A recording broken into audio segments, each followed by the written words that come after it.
Hey guys, picture this. You're stuck in a 16th century Istanbul alley at midnight, the moon spilling silver over a river of sweat-soaked incense, while the distant thrum of cannons whispers that the empire's glory is both a perfume and a nightmare. Yeah, the Ottoman Empire could smell like triumph and terror at the same time. Before we plunge into the Sultan's secret stash of power moves, smash that like button if you love history with a side of dark humor, and tell me in the comments which empire you'd survive in longer. Because trust me, a modern coffee shop feels like a desert oasis after living under siege. Now dim the lights, get comfy, maybe grab a baklava sweet snack, and let your imagination wander through marble courtyards that echo with the clink of coins and the sigh of silk. You'll feel the heat of a sun-baked market stall, hear the call to prayer cut through the chatter like a razor-sharp gossip, and smell the coppery tang of freshly forged swords next to the fragrant spice of cinnamon and cumin. Think about how we binge-watch streaming dramas, while the Ottoman janissaries were binge training for wars that would make today's fitness apps look like child's play. Curious whether the empire's rise was a masterstroke or a colossal overachievement? Stick around, because the next few minutes will peel back centuries of majesty, mischief, and inevitable decline, and I want your thoughts echoing in the comments. High in the craggy hills of western Anatolia, the wind whistles through pine and scrub like an angry kazoo, rattling the tents of nomads and the dreams of a would-be ruler. Osman I, a wiry man with a beard as tangled as a goat's rope, rounds up a ragtag band of horsemen, each clutching a rust-stained saber and a belly full of fermented mare's milk. They gather around a fire that smells of smoked lamb and pine resin, swapping stories of past glories and future conquests. The night sky blazes with stars, and Osman swears on a cracked stone that this motley crew will carve a kingdom out of the chaos. Little do they know, their fledgling clan will soon outgrow even the most ambitious bedtime stories. At dawn, the warriors ride down the steep slopes, their hooves beating the earth like drums in a war song. They swoop on a Byzantine outpost perched on a cliff, the stone walls echoing with the clang of swords and the terrified squeals of guards. Osman leads the charge, his voice booming over the clash, while a stray cat darts past, yowling like a disgruntled commentator. The Byzantines, accustomed to polished armor and polished rhetoric, are caught off guard by the feral fury of Anatolian raiders who smell of sweat, horse, and burnt incense. By sunset, the outpost lies in ruins, its flag tattered, and the raiders feast on stale bread, laughing at the irony of stealing a fortress that barely had a kitchen. Back in the valley, Osman gathers his men to draft a tribal code, a simple set of rules he dubs the canon. Think of it as the original terms of service, but with fewer pop-ups and more blood oaths. He writes that a man must never betray his brother, must share his spoils, and must always keep his horse's mane tidy, because a messy mane is a sign of a lazy leader, according to local lore. The code is read aloud over mugs of sour yogurt, the sourness cutting through the night air like a witty retort. Laughter ripples through the camp when someone jokes that breaking the code would earn you a seat in the Ottoman version of a reality show, Survivor. Anatolia, the warriors nod, their eyes glittering with the firelight and the promise of order amid the chaos. With the code set, Osman turns his attention to building a permanent base, a modest fort of stone and timber that smells of fresh-cut timber and the acrid tang of mortar. Laborers haul heavy rocks up steep paths, their muscles straining like stretched bowstrings, while cooks toss onions into a cauldron, the sizzling aroma mingling with the earthy scent of wet stone. Each night the fort's walls rise a little higher, and the clamor of hammers becomes a lullaby for the tired soldiers. Osman walks the perimeter, his boots crunching on gravel, and jokes that the fort will be so sturdy that even a dragon from a fantasy series would need a permit to land on it. By the time the first watchtower is finished, the fledgling principality looks like a stubborn weed breaking through a concrete sidewalk, impossible to ignore. The hilltop settlement soon buzzes with traders, messengers, and the occasional stray goat that thinks it's a noble steed, adding a comedic touch to the daily grind. News of Osman's victories spreads like wildfire, reaching distant courts where nobles sip wine and raise eyebrows at the notion of a band of mountain boys challenging empires. Osman, now half legend, half headache from endless meetings, smiles and declares that this is only the first chapter of a saga that will outlast even the most binge-watched series on streaming platforms. He envisions a realm that stretches from the Bosphorus to the deserts of Arabia, a place where the call to prayer mingles with the clatter of market stalls.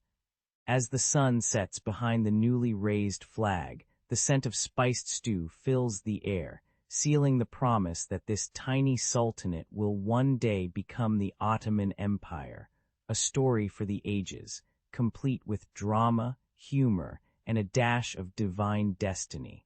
When Orhan stepped onto the throne after his father's death, he didn't just inherit a ragtag band of horse-loving warriors. He inherited a restless hunger for land. He marched his spearmen into the rolling hills of northwest Anatolia, the air thick with the smell of fresh-cut wheat and the distant clang of blacksmiths' hammers.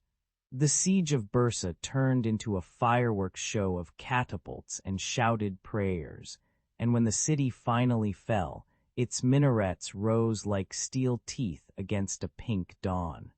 Orhan turned those conquered streets into a bustling bazaar where silk traders haggled over goblets, while street vendors fried onions that made the whole quarter smell like a kitchen on fire. In that smoky, noisy chaos, he began stitching together the first threads of a bureaucracy, appointing scribes who could read both Turkish runes and the Greek alphabet, proving that paperwork could be as deadly as a sword. Murad I, Orhan's son, liked his father's maps but added a few extra red dots that stretched all the way to the Danube. He rode his war horse through the rugged Balkans, the wind whipping his crimson turban like a superhero cape, and his armies thundered across the plains, crushing villages that still smelled of pine and goat cheese. The capture of Adrianople, renamed Edirne, was a banquet of triumph. Cannons boomed, flags fluttered, and the city's old stone walls wept mortar as they crumbled under Ottoman siege towers. Murad didn't just plant flags. He planted administrators who kept meticulous ledgers, noting every grain, every coin, and even the number of stray cats prowling the market alleys. By the time the sun set over the newly won Balkans, the empire's shadow stretched farther than a Netflix binge-watch marathon, and the locals learned to whisper "Sultan" with a mix of awe and dread. While the armies sang victory songs, Murad's court introduced a strange, almost cinematic ritual called devshirme, which sounded like a medieval version of talent scouting for a reality TV show. Young boys from Christian villages were rounded up, their heads shaved, and their eyes widened at the smell of incense and the clatter of steel as they were marched to the palace. There, in a courtyard that smelled of sweat, leather, and the occasional whiff of roasted lamb, They were trained to become elite janissaries, soldiers so disciplined they could march in perfect rows while reciting poetry about the empire's glory. The irony was delicious. The empire's fiercest fighters were often the very kids whose grandparents had once prayed to different gods, now shouting Ottoman battle cries with a grin that said, "I'm paid, I'm fed, and I get to wear a fancy hat."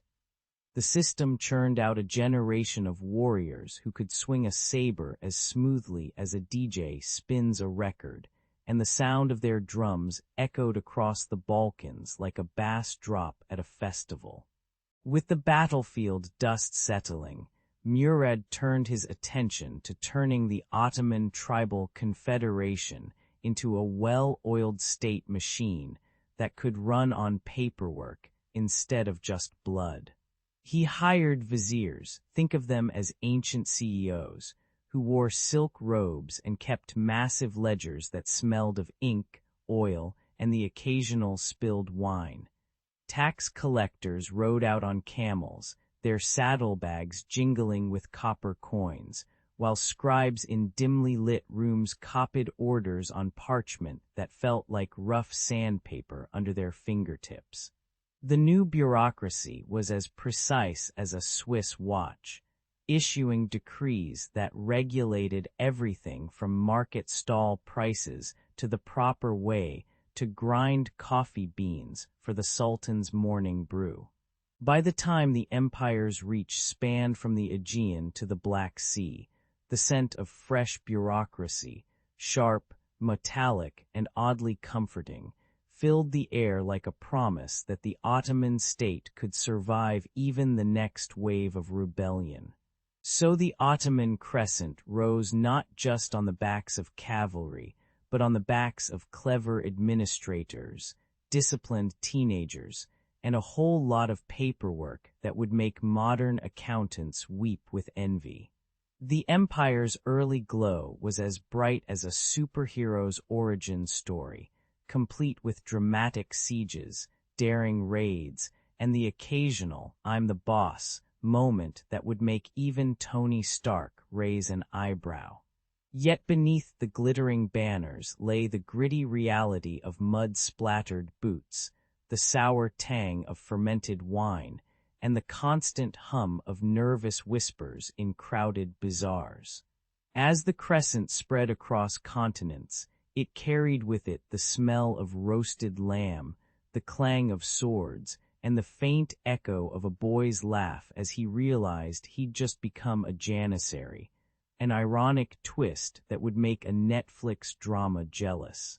In the end, the rise of the Crescent proved that power isn't just about conquering lands. It's about turning chaos into order, and doing so with enough flair to keep history's storytellers forever entertained. When Sulayman the Magnificent took the throne in 1520, the Ottoman court began to hum like a giant, gilded organ.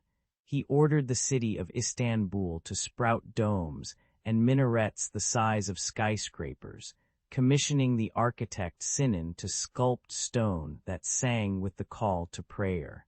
The air filled with the scent of fresh-cut marble dust and spiced coffee, while courtiers sipped sweet tea and debated poetry like reality TV judges.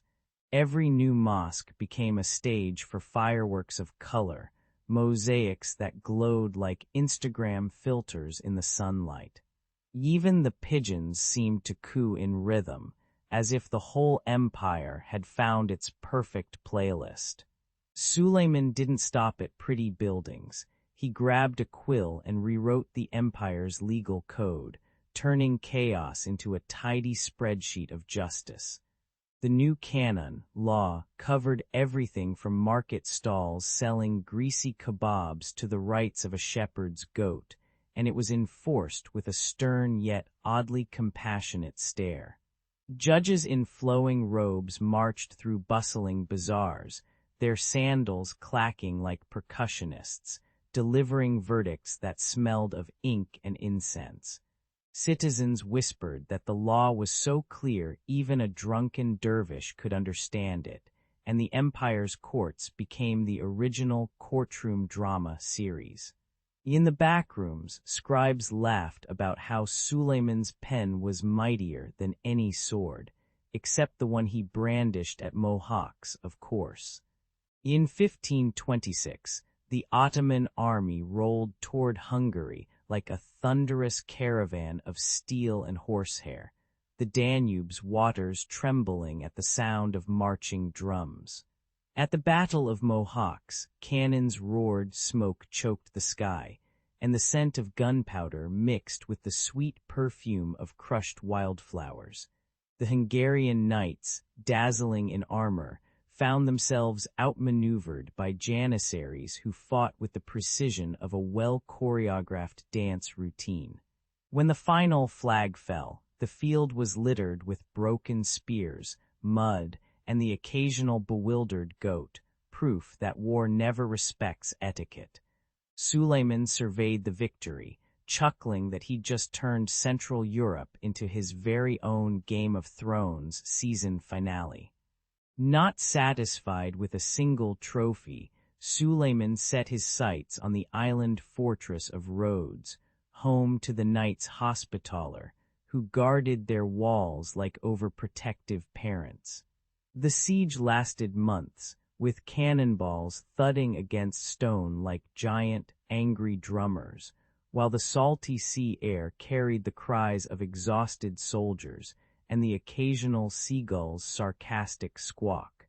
Inside the citadel, the knights huddled over stale bread, their morale as thin as the crust, while outside, Ottoman engineers built massive cannons that hissed and spat fire.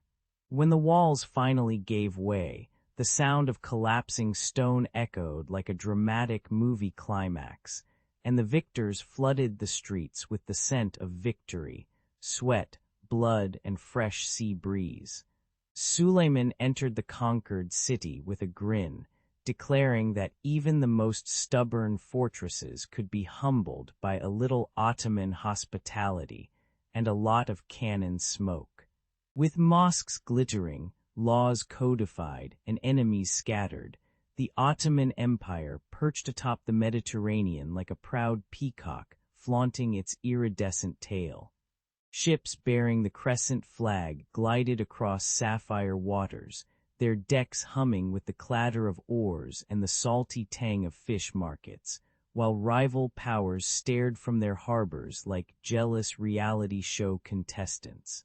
The empire's courts, bazaars, and battlefields all pulsed with a rhythm that felt both ancient and oddly modern. Think Lord of the Rings meets The Crown with a dash of fast and furious horsepower.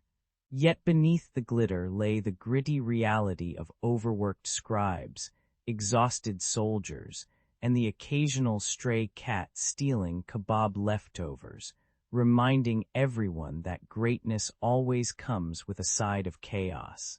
In the end, Sulayman's golden age shone so brightly that even centuries later, we still hear its echo in the call to prayer, the scent of spice, and the occasional meme about when your empire is on point.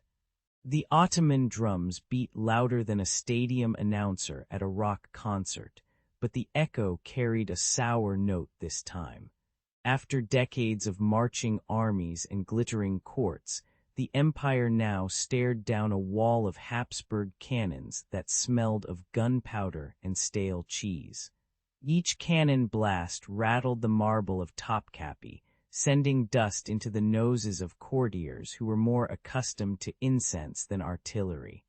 The war machine, once a sleek, unstoppable locomotive, sputtered like a horse with a broken shoe, and the Sultan's advisors began to whisper that perhaps the empire's glory was running on fumes.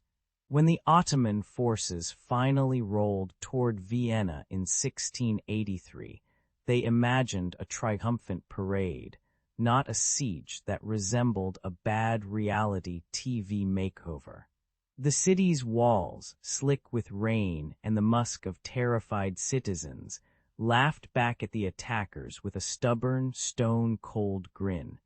Inside the Ottoman camp, soldiers chewed on stale bread, while the scent of sweat and spilled wine mingled with the distant cries of a city refusing to surrender.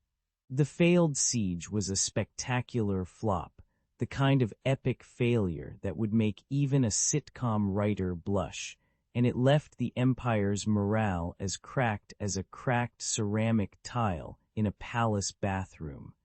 Back home, the empire's coffers groaned louder than a miser counting his pennies. The war's cost turned the treasury into a leaky bucket, and tax collectors began to sound like street vendors hawking cheap wares, demanding tribute from peasants who could barely afford a loaf of barley bread. The scent of burnt incense in the mosques was now overlaid with the acrid tang of unpaid wages and rusted swords left to rot in the barracks. As the Sultan's treasury emptied, so did the confidence of his subjects, who started to mutter that the empire's golden age was as fleeting as a summer breeze over the Bosphorus. Meanwhile, rebellion simmered in the provinces like a pot of overspiced stew left unattended. In the Balkans, disgruntled janissaries, once the empire's elite shock troops, started throwing their swords into the fire, their chants echoing through mountain passes like a heavy metal concert gone wrong. The smell of smoke from burning villages rose like an unwelcome perfume, and the clatter of rebel footfalls sounded like a marching band on a broken drum.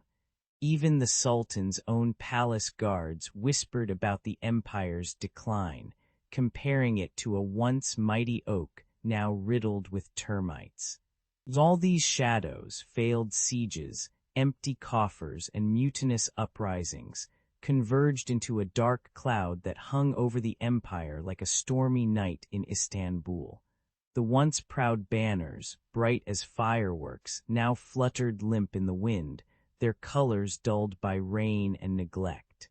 Citizens smelled the sour tang of fear mixed with the sweet aroma of street food, a reminder that life went on even as the empire's foundations cracked. In the end, the Ottoman Empire stood at a crossroads, its future as uncertain as a plot twist in a binge-watch series, signaling the first chapter of a long, uneasy decline.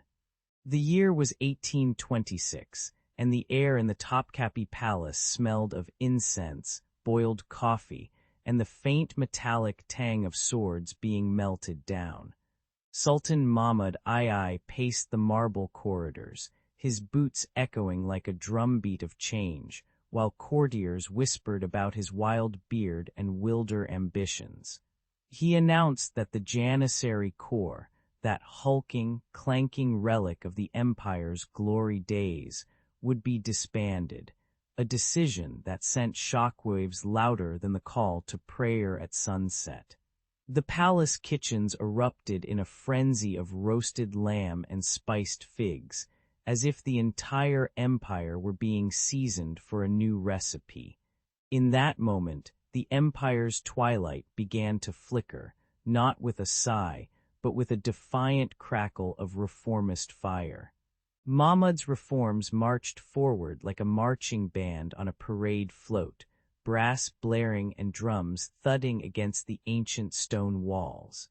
He summoned European engineers to redesign the army, swapping scimitars for rifles that spat black smoke and a new uniform that smelled of oil and pine tar.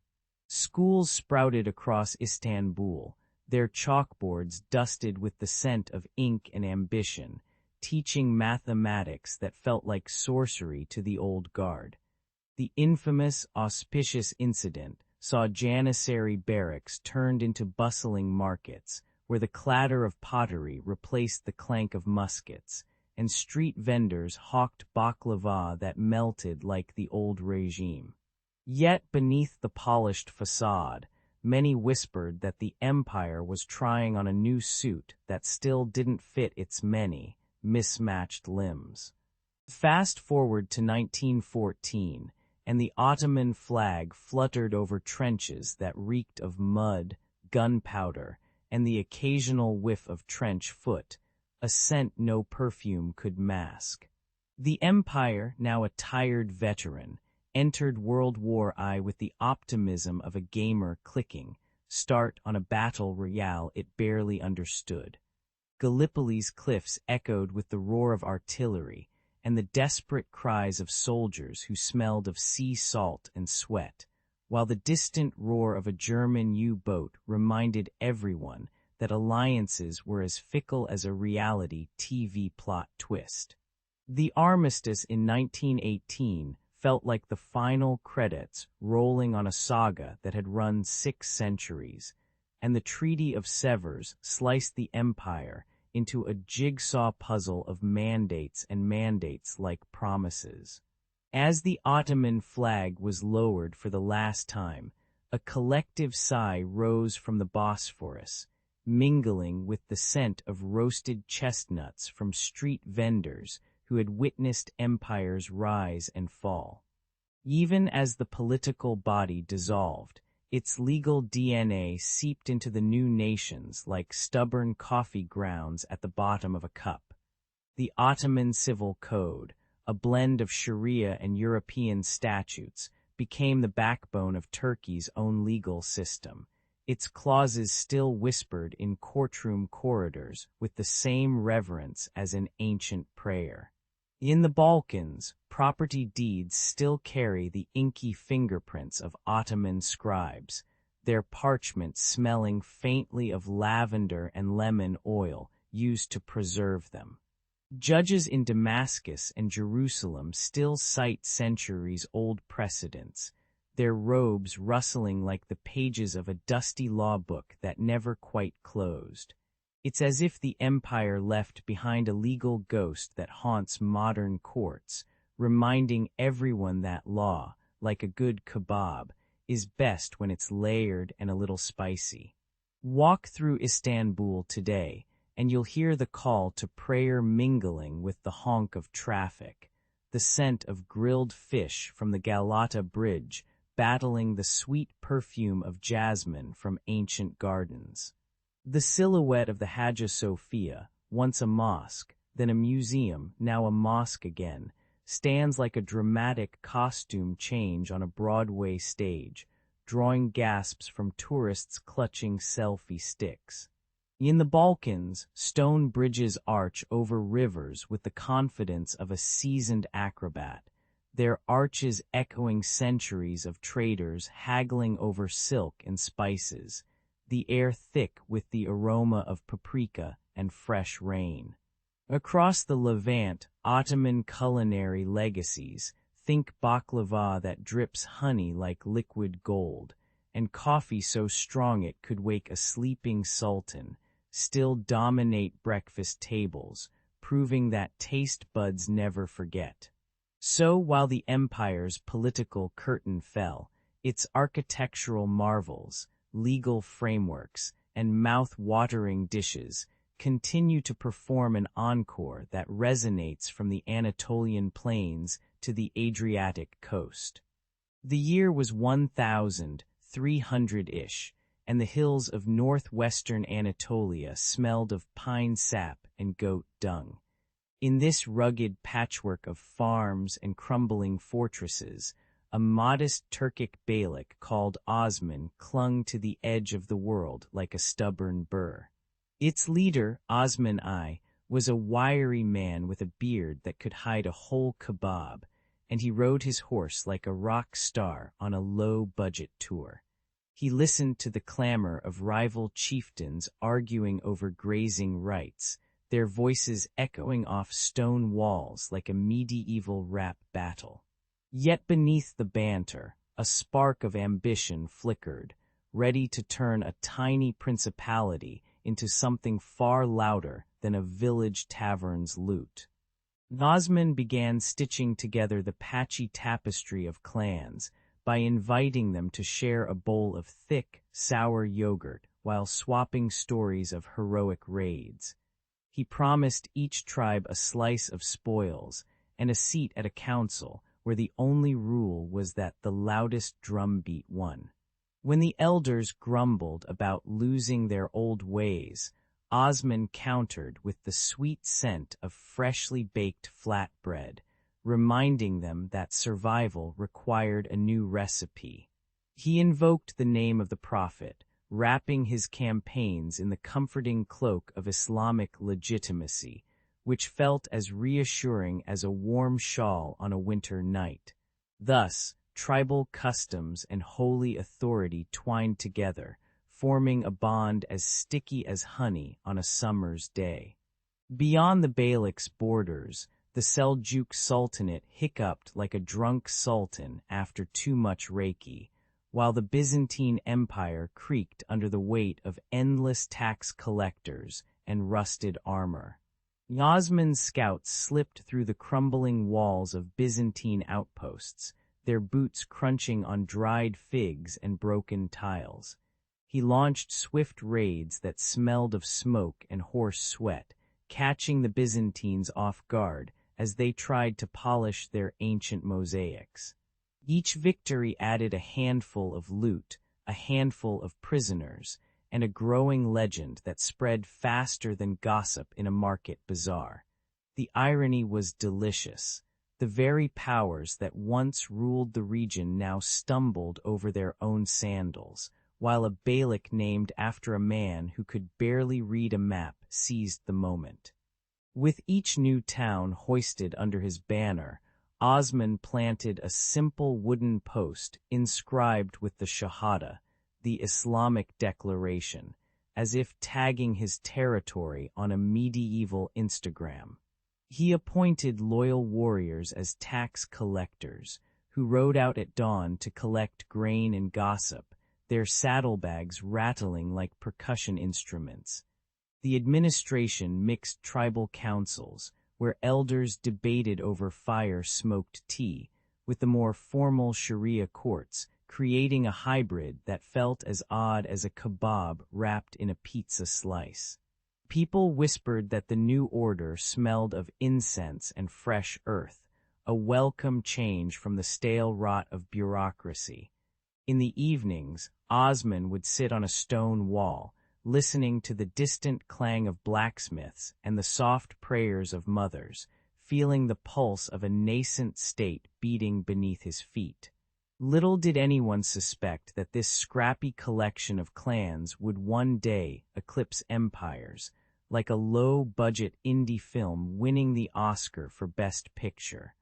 Osman's modest Beylik grew roots deep into Anatolia's soil, drinking up the chaos like a thirsty camel at an oasis. The scent of victory mingled with the ever-present aroma of roasting lamb, reminding everyone that power often tastes as good as it smells. Neighbors who once scoffed now stared, their eyebrows raised higher than the minarets that would soon pierce the skyline. And so, from a handful of tents and a stubborn dream, the foundations of an empire were laid, ready to roll like a thunderous drumbeat across continents. When Orhan stepped into his father's sandals, the Byzantine Empire was wobbling like a drunk sultan on a camel. He seized the moment, marching his ragtag warriors through the pine-scented hills of northwest Anatolia, their shields clanging like a medieval rock concert. The siege of Bursa turned into a fireworks display of arrows, smoke, and the occasional panicked goat. By the time the city's walls fell, the locals were sniffing the sweet smell of victory mixed with the less pleasant odor of burnt timber, and Orhan was already eyeing the next prize on the map. But Orhan wasn't just a conqueror with a fancy hat. He was a bureaucrat with a flair for the dramatic. He invented the timur system, which handed out parcels of land like pizza slices to the bravest fighters, promising them a steady slice of revenue in exchange for loyalty. Imagine a medieval version of a loyalty program. Fight hard, earn land, keep the tax collector away, no points, no free coffee. The soldiers loved it, the peasants grumbled about new landlords, and the treasury finally got a breath of fresh air, free from the endless scramble for loot. With new territories came bustling bazaars where the air was thick with cumin, roasting lamb, and the occasional whiff of horse sweat. Orhan's men set up market stalls beside the newly built mosques, turning the conquered towns into economic powerhouses that hummed louder than a caravan of camels on a hot summer road. Taxes poured in like honey, sweetening the Ottoman coffers and allowing the Beylik to fund more campaigns without having to raid the neighbor's pantry. The sound of coins clinking became the soundtrack of a rising empire, punctuated by the occasional shout of a merchant haggling over a silk rug. The Timur warriors, now landowners, fought with a discipline that would make a modern special forces unit blush. They marched in tight formations, their boots thudding against the dusty plains like a drumline at a halftime show. When battle cries rose, the enemy often heard the ironic echo of "You can't sit with us," as Orhan's troops politely reminded them that the Ottoman side had the better snacks. Their loyalty wasn't just fear of losing land. It was pride in belonging to a brotherhood that promised a slice of prosperity for every spear thrust. By the time the sun set over the newly fortified walls of Bursa, Orhan had turned a modest Beylik into a budding world power, setting the stage for the Ottoman saga that would later rival the most epic superhero franchises. He had stitched together a patchwork of forts, farms, and fierce fighters, each piece humming with the smell of fresh earth and the clang of swords. The Byzantine Empire, still nursing its bruises, could only watch as the Ottoman banner fluttered like a rebellious flag at a rock concert. And so, with a wink to destiny and a dash of opportunistic genius, Orhan laid the foundation for an empire that would later storm Europe, the Middle East, and even inspire the occasional video game boss level. When Murad I swaggered onto the battlefield of Kosovo, his army smelled of sweat, horse manure, and the iron tang of freshly forged swords.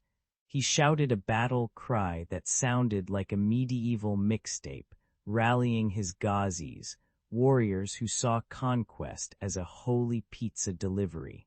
The Balkans fell like dominoes, towns trembling under the thunder of drums and the clatter of armor, while the locals whispered that the Ottoman tide was as relentless as a Netflix binge.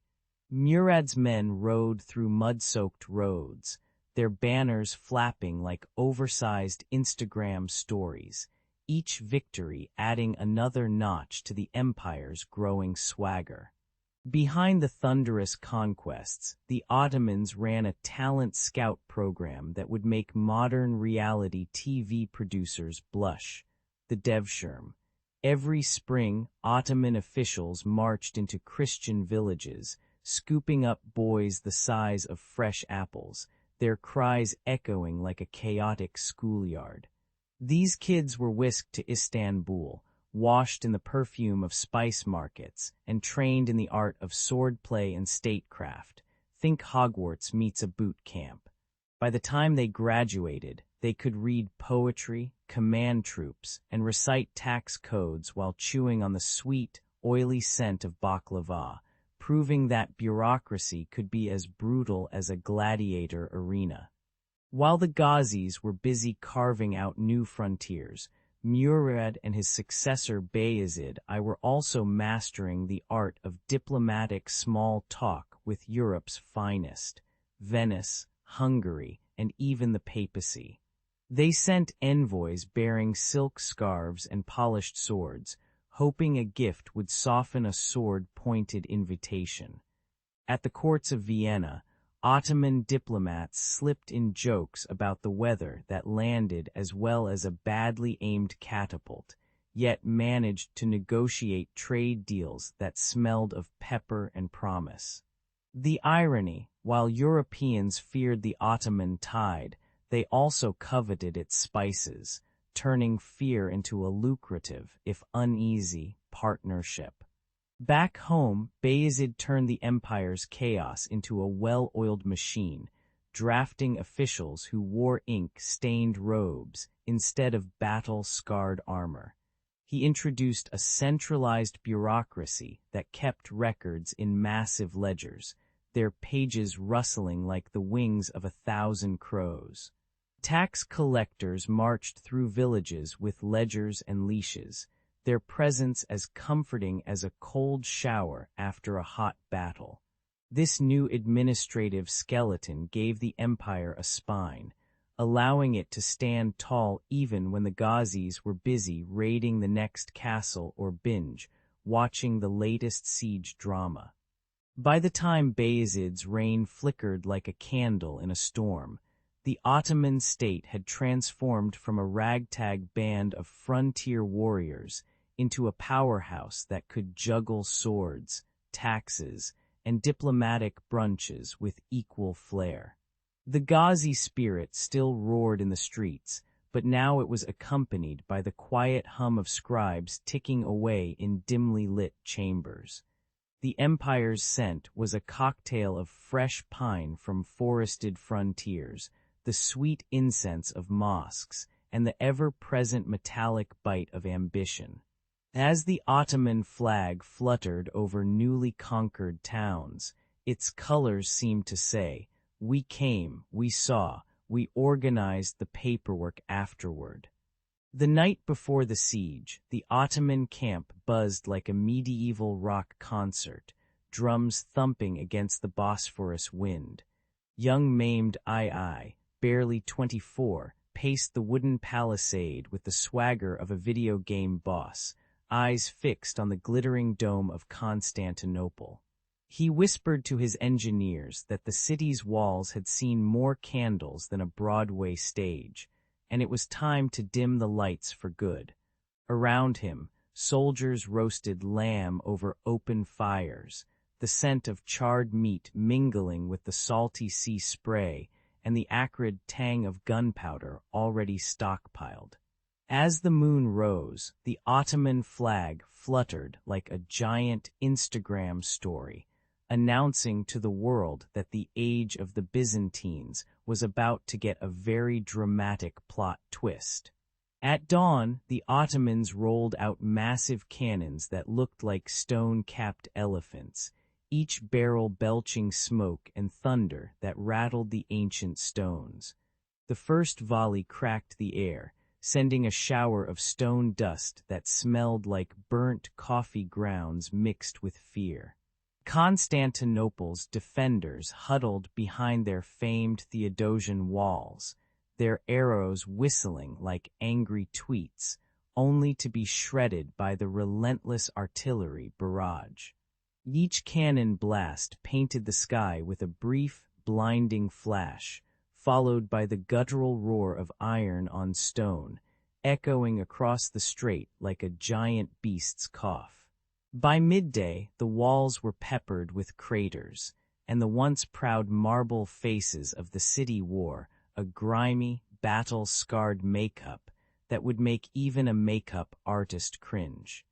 Not content with just brute force, Maime's engineers dug tunnels beneath the walls, their shovels scraping through earth that smelled of damp clay and stale sweat. They packed the tunnels with barrels of gunpowder, planning a subterranean surprise that would make any Hollywood heist look tame. When the charge finally ignited, a deafening boom erupted, shaking the city's foundations like a bad bass drop at a club, and a plume of black smoke rose like a dragon's sigh. The walls buckled, stone tumbling like oversized Lego bricks, while the defenders scrambled, slipping on slick, blood-stained marble. In the chaos, a few brave Byzantine archers tried to fling Greek fire, an ancient napalm, into the tunnels, but the flames sputtered out, overwhelmed by the sheer volume of Ottoman grit and grime. With a breach yawning wide enough for a herd of camels, Ottoman soldiers surged forward, their swords glinting like disco lights under the setting sun. The city's narrow streets filled with the clatter of armor, the metallic scent of blood, and the pungent aroma of sweat and fear that clung to every corner. Women shouted prayers while men shouted curses, their voices mingling into a chaotic choir that would have made any reality TV show jealous. Maimed rode at the head of his men, his horses' hooves pounding the cobblestones as if demanding the very ground to surrender, and he planted his standard atop the Hagia Sophia's dome, a dramatic selfie for history. As the last Byzantine guard fell, a hush fell over the city, broken only by the distant call of a gull and the soft, eerie creak of the fallen walls settling into their new fate. The fall of Constantinople sent shockwaves through Europe, the news traveling faster than a meme on a medieval messenger network. Scholars in Florence whispered that the age of the cross had ended, while merchants in Venice stared at their ledgers, realizing the spice routes were about to get a serious detour. Maimed now crowned the conqueror, strutted through the ruined city like a rock star on a world tour, his triumph echoing in every minaret and market stall. The Ottoman Empire, once a collection of Anatolian beyliks, had vaulted onto the global stage, its flag now a banner of power that would flutter over 3 continents for centuries. And so, the city that once guarded the gateway between East and West became the very gateway for a new empire, proving that sometimes the biggest plot twists come with a cannon's roar and a little bit of dust. When Maimed the Conqueror let the cannon roar over the Bosphorus, the city's stone walls shivered like a bad Wi-Fi signal. The thunder of bronze balls cracked the night, scattering the scent of gunpowder and roasted lamb across the Golden Horn. Fresh from that triumph, Maimed turned his eye west, sweeping through the Balkans with the speed of a Netflix binge watch. In a flash, the hills of Serbia and the coasts of the Levant fell under his banner, each town's bells tolling a new Ottoman hymn. Even the desert sands of North Africa seemed to sigh in resignation as caravans bearing the crescent flag rolled over dunes, kicking up clouds of spice-laden dust. To keep this sprawling patchwork from turning into a chaotic group chat, Maimed drafted a legal administrative playbook that was part rulebook, part cheat code. He carved the canon into marble, laying down taxes, land grants, and court procedures that even a bureaucrat from a sitcom could follow. The empire's millet system let Christians, Jews, and Muslims run their own schools and courts, like separate Discord channels that rarely argued over who posted the meme. Tax collectors rode camels that smelled of sweat and stale figs, ringing bells that announced the inevitable pay-up at every doorstep.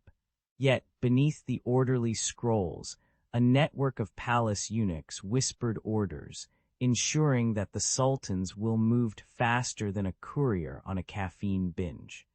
Istanbul blossomed into a glittering stage where minarets sprouted like pop-up fireworks against a violet sky. The call to prayer mingled with the clatter of cobblers, the hiss of coffee pots, and the occasional stray cat yowling for a stray fish. Artists painted tiles that shimmered like holographic skins, while poets recited verses that could make a stone heart swoon. The Topkapi Palace became a backstage where sultans hosted feasts that smelled of roasted lamb, rosewater, and the occasional overcooked kebab proof that even empires have culinary mishaps.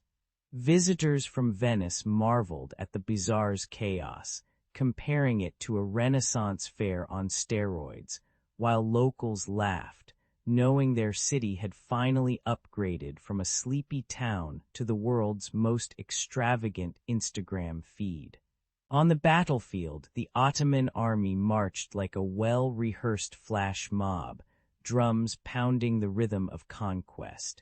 Janissaries, the elite infantry recruited from Christian boys turned into disciplined warriors, wielded swords that sang louder than a rock concert. Massive siege cannons, nicknamed the Thunderous Beast, could shatter fortress walls faster than a reality show judge slams a bad audition. Naval fleets sliced through the Mediterranean, their sails snapping like the opening riff of a heavy metal anthem, securing ports from Algiers to Crete.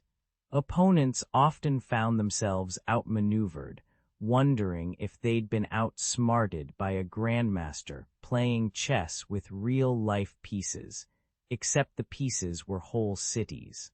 Trade routes under Ottoman control turned into glittering arteries, pumping silk, spices, and silver through bustling markets that smelled of incense and sweat. Merchants from London to Timbuktu swapped stories over copper mugs, while the empire collected customs like a modern streaming service collects clicks. The Sultan's treasury grew fat, its coffers echoing with the clink of gold coins that could fund wars, palaces, or an occasional extravagant fireworks display for New Year's. Diplomats in silk robes bowed before the crescent flag, realizing that the Ottoman Empire had become the Netflix of early modern geopolitics, always streaming power, culture, and intrigue. By the time the sun set over the Bosphorus, the world recognized that this once small Anatolian beylik had transformed into a global heavyweight, punching above its weight with the swagger of a champion boxer who never missed a round.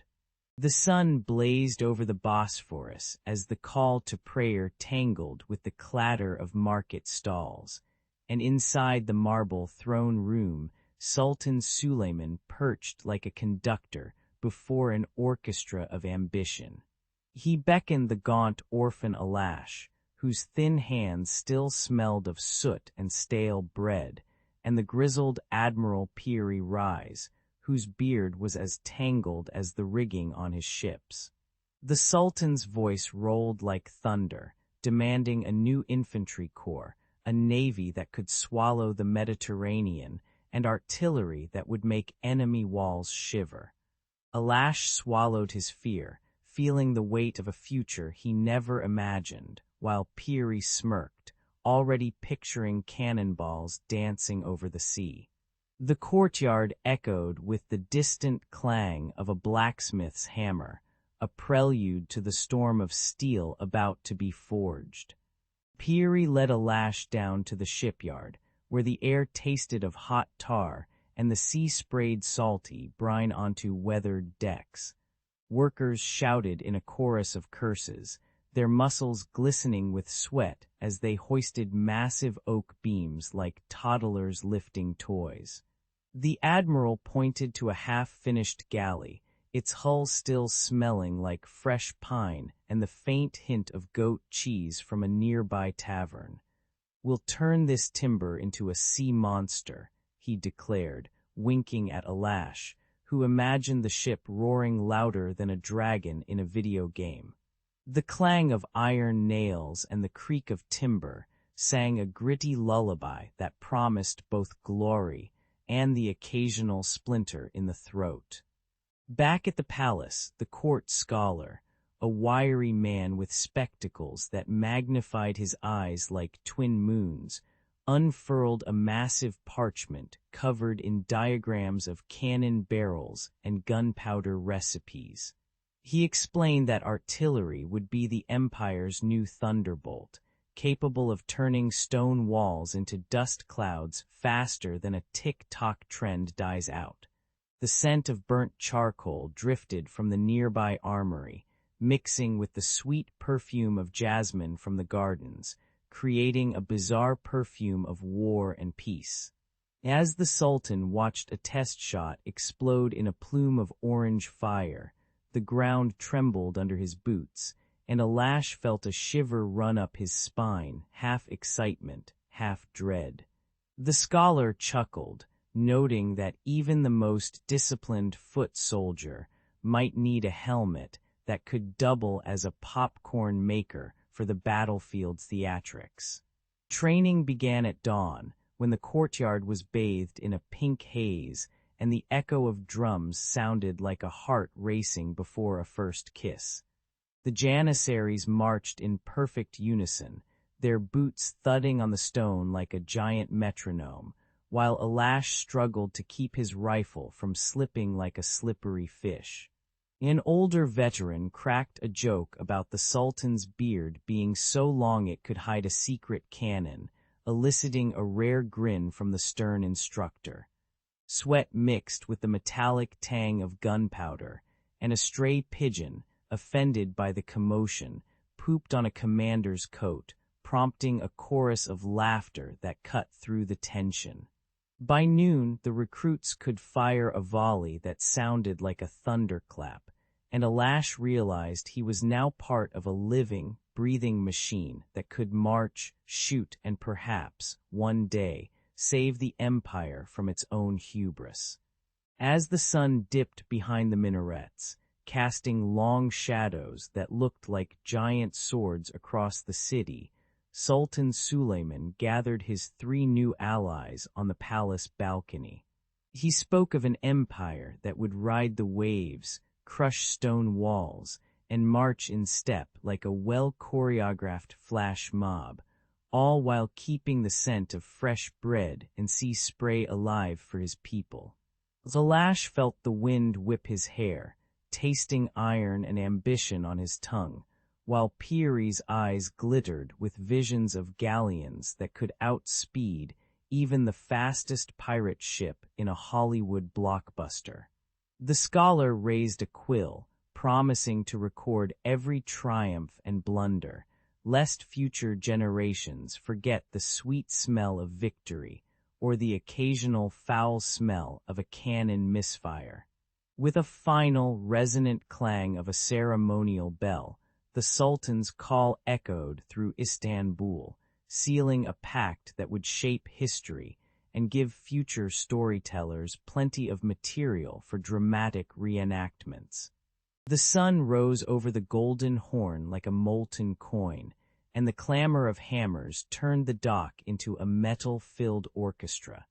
Peary Rise stalked among the half-finished galleys, his beard catching the salty breeze as he barked orders that sounded like a pirate movie director's megaphone.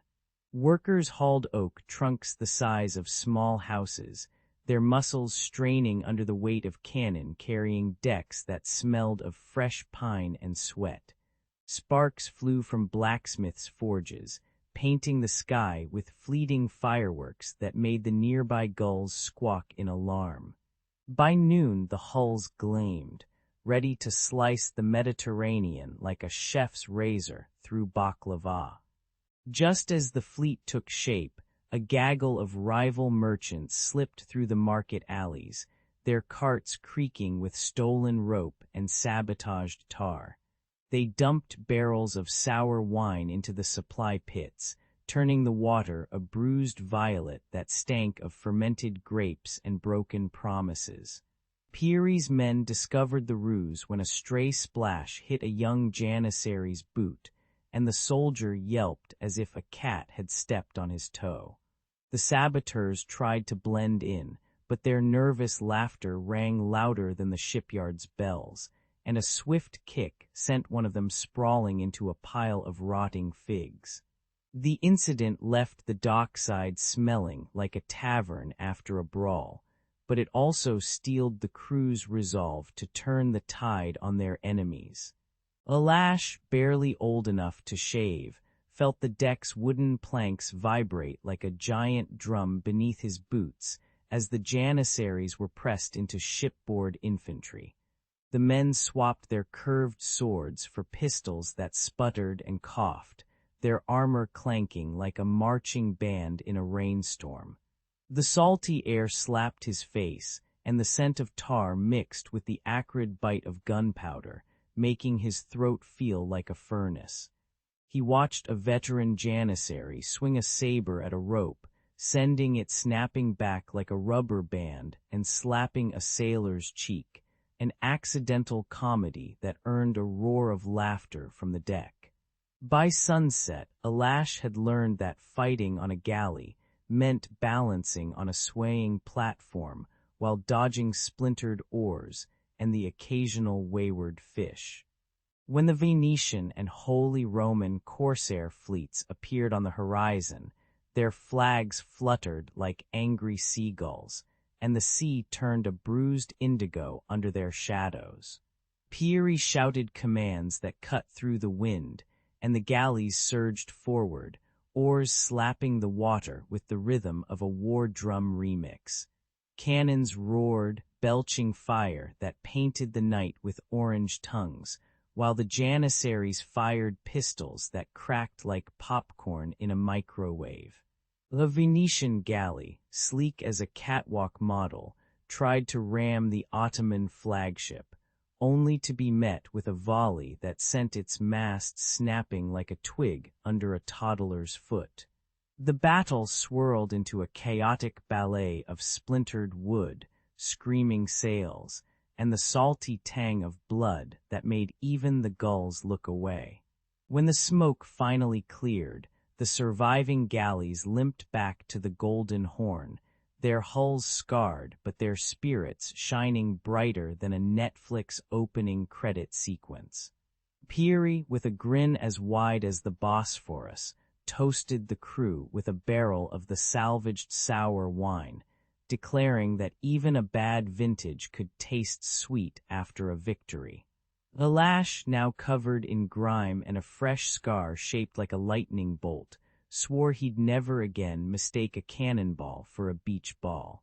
The Janissaries, still panting and dripping with seawater, laughed at their own clumsy heroics, their voices echoing off the stone walls like a chorus of mischievous ghosts. And as the moon rose, casting silver ribbons over the dock, the Empire's new naval might glimmered, promising more daring exploits that would make even a modern superhero say, "Whoa, that's intense." The clanging of hammers rang through the Ottoman foundries like a metal-clad drum line, each strike sending sparks that danced like fireflies over molten bronze. Master founders hefted massive iron molds, dreaming of cannons that could hurl stone the size of a donkey across the Bosphorus. Beside them, a gaggle of apprentices tinkered with portable bronze mortars, their squat barrels promising to turn any hilltop into a popcorn maker for enemy troops. The air smelled of hot metal, sweat, and a hint of burnt oil, a perfume that made even the most stoic soldiers grin like kids in a candy store. Rumor had it that the new guns could outshoot a dragon, if dragons were still a thing in 1522. But not everyone cheered the thunderous progress. The cavalry chiefs, proud men who still believed a horse's hooves were louder than any cannon, snorted at the Janissaries' gleaming muskets, muttering that the Empire was turning into a noisy tavern. Their polished sabers clinked against armor while they whispered about the old ways, as if they were a vintage wine, not a dying breed. In the stables, the horses stamped their hooves, sending clouds of hay dust that looked like battlefield smoke, and the riders swore the Janissaries were just metal-clad toddlers with toys. The tension crackled like static before a storm, and a sarcastic court jester muttered, "What's next? A selfie stick for the Sultan." Lalash, the scribe-turned-strategist with ink-stained fingers, found himself thrust into the eye of that storm. He slipped through dim corridors lit by oil lamps that sputtered like nervous fireflies, listening to whispered plots that smelled of incense and stale wine. One night a cloaked envoy slipped a sealed parchment into his hand, its wax seal bearing the emblem of a disgruntled Sipahi, cavalryman, who vowed to sabotage the new mortars. The parchment's ink dripped like blood, and Alash felt his pulse thrum louder than a cannon's boom, realizing the army could split before the first shot at Rhodes. With a wry grin he whispered to the shadows, "If we're going down, at least let's make it a spectacular fireworks show." Outside the capital, the Ottoman navy unfurled its black sails, each ship creaking like a giant sea monster preparing to lunge at Rhodes' stone walls. Gunners hauled the newly forged cannons onto decks, their iron barrels glinting under the sun like the teeth of a shark. The smell of brine mixed with gunpowder, and the crews sang a rowdy chant that sounded suspiciously like a medieval version of "We Will Rock You." As the fleet anchored, the shorelines echoed with the thud of mortar rounds being tested, sending plumes of dust that settled like a gray blanket over the decks. Even the island's defenders could hear the distant roar, and a sardonic merchant on a nearby dock muttered, "Looks like the Ottomans finally upgraded from catapults to Netflix-level special effects." When the day of the siege arrived, Alash stood on the ramparts, the wind tearing at his cloak like a mischievous child. He watched the Janissaries line up, their rifles glinting, while the cavalry chiefs paced, their horses snorting as if demanding a last hurrah. With a sudden grin, he raised his hand and ordered the portable mortars to fire, the boom reverberating through stone and bone, scattering the cavalry's morale like spilled ale. The cannons roared, the sea sprayed, and the enemy's walls trembled, proving that the Iron Age had finally trumped the horse-powered romance. As the dust settled, Alash chuckled, "Who needs a horse when you've got a cannon that can drop the bass?" The sun bled orange over the Gulf of Preveza as the Ottoman flag fluttered like a restless banner, daring the Venetians to blink. Piri Reis, the Ottomans' own pirate king-turned-cartographer, stood on the prow of his flagship, eyes narrowed against the salty spray. Across the water, the Venetian galleys sneered, their gilded lanterns flickering like cheap stage lights in a bad medieval musical. The air throbbed with the low hum of oars and the distant clang of metal, nature's own drumroll for the showdown. Everyone knew this wasn't just another skirmish. It was the climax of a century-long rivalry, and the crowd could taste the tension like brine on their tongues. Piri's fleet cut through the water with the sleekness of a cat burglar in a silk robe, each galley bristling with swivel guns that spun like angry toddlers on a carousel. When the first shot cracked, it sang a sharp, metallic scream that rattled the hulls and sent a plume of black smoke curling up like a dragon's breath. The swivel guns, mounted on rotating wooden cradles, could swivel faster than a gamer's mouse, spraying lead in a deadly arc that shredded sails and morale alike. Sailors cursed the stench of gunpowder and burnt rope, their faces slick with sweat and sea salt, while the deck shivered under the recoil of each blast. Even the gulls seemed to dive away, as if the sky itself had decided the battle was too messy for its feathers. On shore, Alash rallied his Janissary battalion, a wall of steel-capped boots and iron-clad resolve that could have given the Terminator a run for his money. The Janissaries marched in perfect unison, their crimson sashes snapping like fireworks against the wind, each step echoing the thud of a drumbeat that said, "We're coming for you, Venice." They carried long rifles that spat fire and short swords that gleamed like the teeth of a shark, their faces set in grim smiles that hid the fear of the unknown. When the Ottoman galleys roared ashore, the Janissaries surged forward, a tidal wave of disciplined fury that met the enemy line head-on. The smell of fresh earth mixed with the acrid tang of gunpowder, and the sound of clashing steel sang a brutal duet with the crashing waves. The moment the two forces collided, the battle turned into a chaotic ballet of blood and brilliance. Pieri's galleys unleashed a volley of swivel fire that ripped through the Venetian line, turning their polished decks into splintered wreckage that floated like broken toys. Simultaneously, Alash's Janissaries surged from the beach, their rifles spitting fire into the enemy's ranks while their swords hacked at any who dared stand. The Venetians, caught between the sea's fury and the land's iron fist, stumbled like actors who missed their cue, their formations collapsing into a tangled mess of panic and broken oars. The air rang with the roar of cannons, the clang of swords, and the occasional, absurdly timed shout of, "For the Sultan." That sounded oddly like a rallying cry from a medieval video game.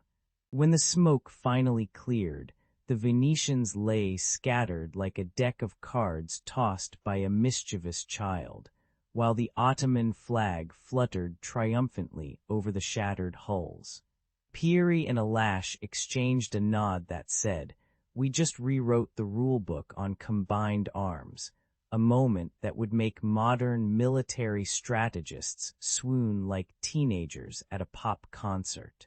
The survivors tasted the coppery tang of their own blood and the salty sea, a reminder that victory often smells like a mix of sweat, smoke, and fish. In the taverns of Istanbul, the tale of Preveza would be told with exaggerated bravado, the Janissaries likened to unstoppable avengers, and the swivel guns to the ultimate selfie stick for destruction.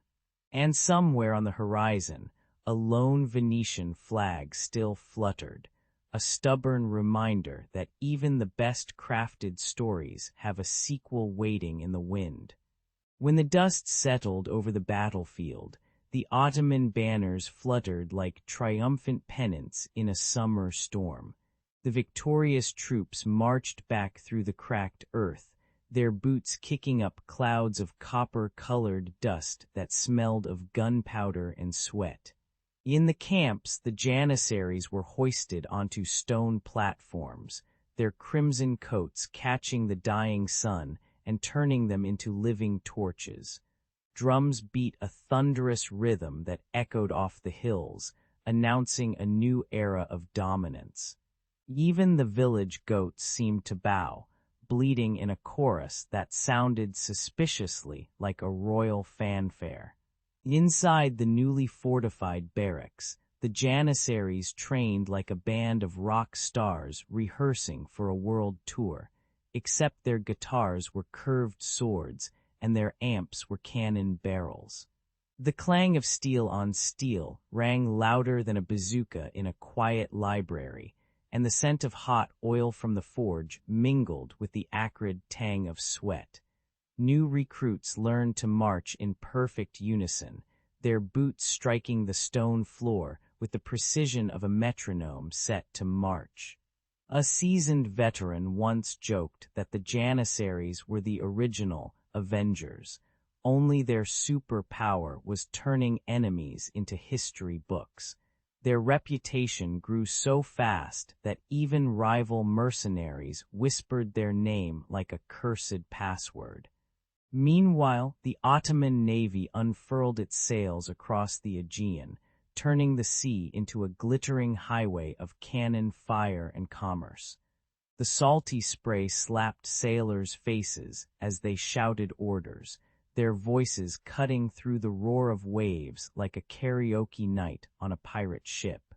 Ships glided past sun-bleached islands, their hulls creaking with stories of battles and the occasional rat-infested pantry. Traders marveled at the sight of Ottoman flags snapping against the wind, feeling both relieved and a bit terrified, as if a giant hand had just pressed the pause button on piracy.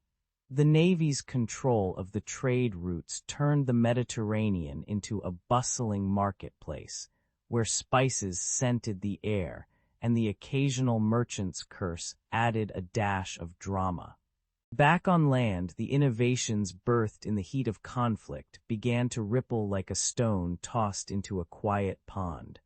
Alash, the master tactician, introduced a new formation that resembled a chessboard, each soldier a pawn, each commander a queen, and the enemy's head a surprised bishop.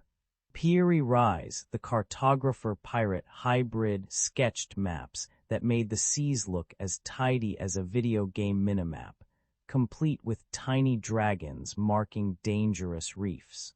Their ideas spread faster than gossip at a bazaar, inspiring engineers to fuse gunpowder with iron in ways that would make modern fireworks blush. The legacy of their brilliance was whispered in taverns, where old sailors swore they could hear the faint echo of cannons in their dreams.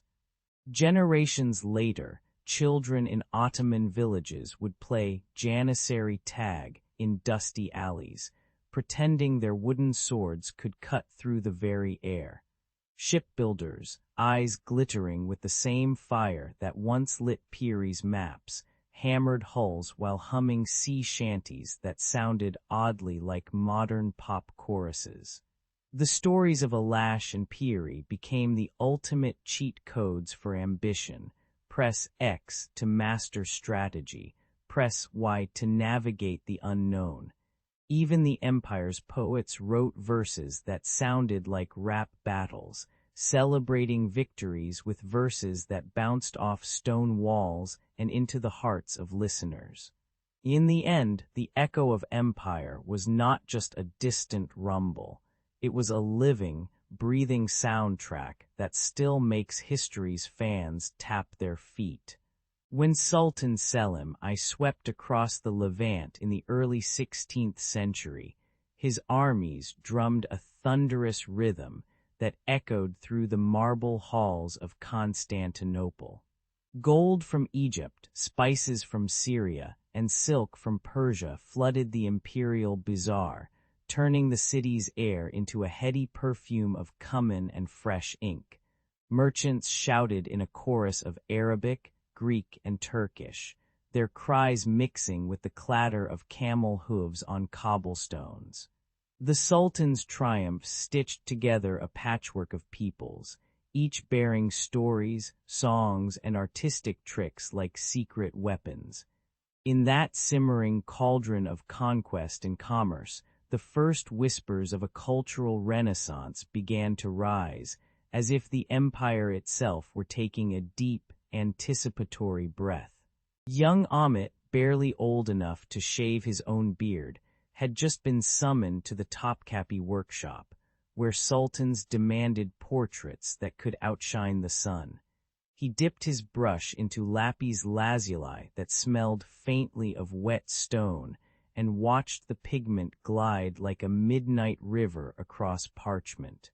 The walls around him dripped with the scent of turpentine and roasted lamb, a reminder that art in the Ottoman court was never a quiet affair. As he painted the Sultan's fierce gaze, Amit imagined his work traveling from the bustling market stalls to the far-flung mosques of Baghdad, a visual meme before memes existed. He laughed, half serious, that if his brush could talk, it would demand a raise and a better coffee blend. Layla, the daughter of a modest stonecutter, marched into the imperial archives with a sketchbook bursting with daring domes that seemed to kiss the heavens. She could hear the relentless hammering of masons outside, each strike sounding like a drumbeat for a grand opera she was determined to compose in stone. The scent of fresh mortar mingled with the sharp tang of iron, and Layla inhaled it like a perfume, promising that her designs would stand taller than any Ottoman gossip. When the chief architect scoffed at her girly arches, she replied with a grin, "Watch me build a vault that will make even the minarets jealous." By sunset, she had drafted a plan for a courtyard that would later host poets, painters, and the occasional wandering goat, proving that ambition can be as sturdy as granite. Fatma, whose verses fluttered like moths around lantern light, slipped into the tea-house where the city's gossip brewed stronger than the black tea itself.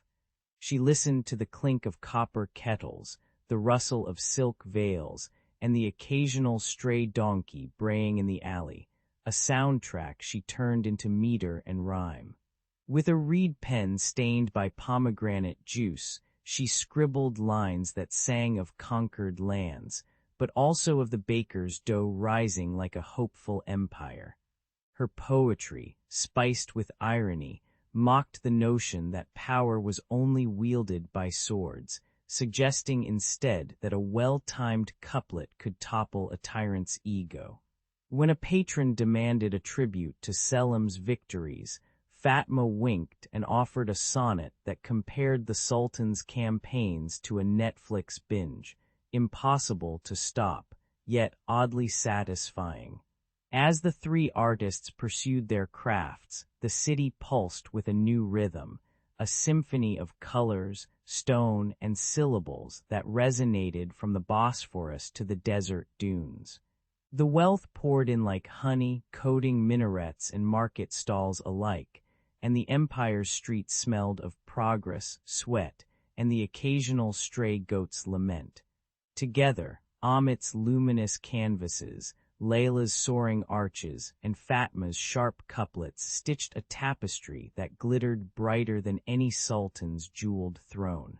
The people began to whisper that this was the foundation of a golden age, a phrase that sounded as grand as a blockbuster movie title, yet felt as intimate as a backyard fire. And so, under Selim's banner, the Ottoman realm stepped into an era where art could roar louder than swords, proving that even empires need a good story to keep their subjects awake at night. The Bosphorus hummed like a restless orchestra as Istanbul swelled beyond its ancient walls, and the scent of fresh brick mingled with the salty sea breeze. In the heart of this bustling metropolis, Amit, a wiry painter with ink-stained fingertips, received a royal summons to adorn the newly expanded halls of Topkapi Palace. He imagined his brush-stroking silk carpets, gilded tiles, and vaulted ceilings, each stroke a promise to the Sultan's glittering vision. Yet the commission felt less like a gift and more like a high-stakes reality show, with the court's eyes glued to his every move. Amit swallowed his nerves, tightened his sash, and stepped into a world where art and politics collided like clashing swords. The palace's workshop complex resembled a culinary battlefield, each guild brandishing its own secret sauce of color and technique. The master of the guilders bragged that his gold leaf could outshine the sun, while the calligraphers whispered that their ink could make a camel weep. Amit's rivals, a flamboyant group from the Persian quarter, flaunted turquoise pigments that smelled of saffron and spilled onto the marble like rebellious confetti. Their leader, a sharp-tongued artisan named Farid, challenged Amit with a sly grin. "May the best brush win, or we'll have to paint you into a corner." The tension crackled louder than the market's spice stalls, and Amit felt the pressure of 1,000 expectant gazes pressing against his back. Undeterred, Amit dove into the ancient scrolls of Persian miniatures, where tiny warriors leapt from paper like video game avatars, their armor glittering with jewel-tone brilliance. He paired those delicate figures with the robust, stone-carved motifs of Byzantine mosaics, golden eagles, swirling vines, and the occasional grinning cherub that seemed to wink at the viewer. The resulting tapestry smelled of pine resin and burnt oil, a heady perfume that lingered in the palace corridors. As his brush danced, Amit whispered jokes to the pigments, promising them fame worthy of a Netflix binge-watch series. When the final panel dried, the fusion shimmered, a visual mash-up that made courtiers gasp and the Sultan nod approvingly, as if he'd just tasted a perfectly blended kebab. But the palace was no quiet studio. Whispers slithered through marble arches like mischievous cats. The Grand Vizier, a man who collected secrets like stamps, hinted that the Sultan might favor a different aesthetic if Amit didn't toe the line of loyalty.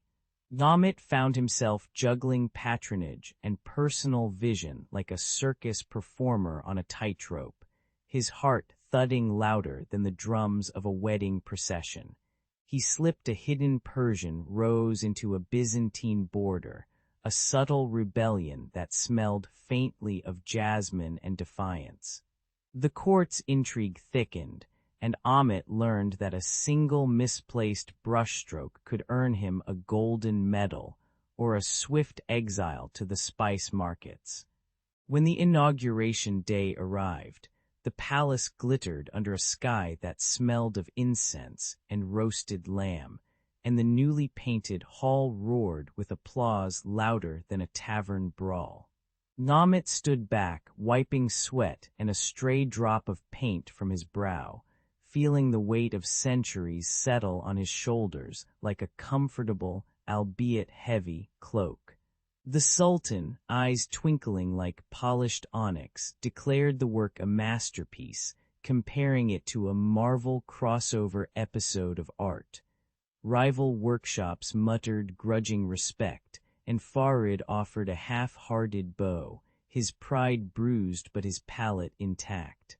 Amit walked away that evening with his reputation cemented, his pockets lined with gold coins, and his mind already sketching the next daring blend of cultures, perhaps a cameo from the Ottoman Navy, complete with cannon fire fireworks and a dash of pop culture swagger.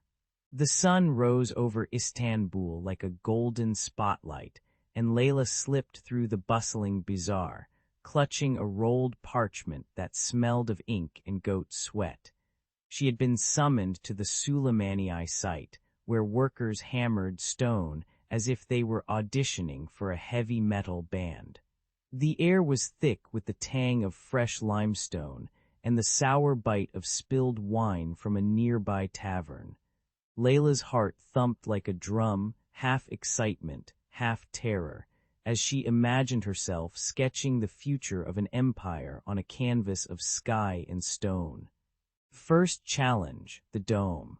The master engineers whispered that a dome larger than the heavens itself would collapse under its own hubris, and the scaffolding groaned like an old pirate ship. Layla, armed with a fresh set of calculations and a stubborn grin, proposed a lattice of hidden arches that would distribute weight like a spider's web. When the first stone rose, it sang a low, resonant thud, echoing through the courtyard and startling a flock of pigeons into a chaotic ballet.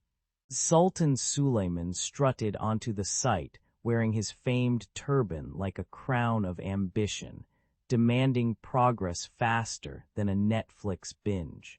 He waved a jeweled sword, declaring, "We shall outshine even the heavens."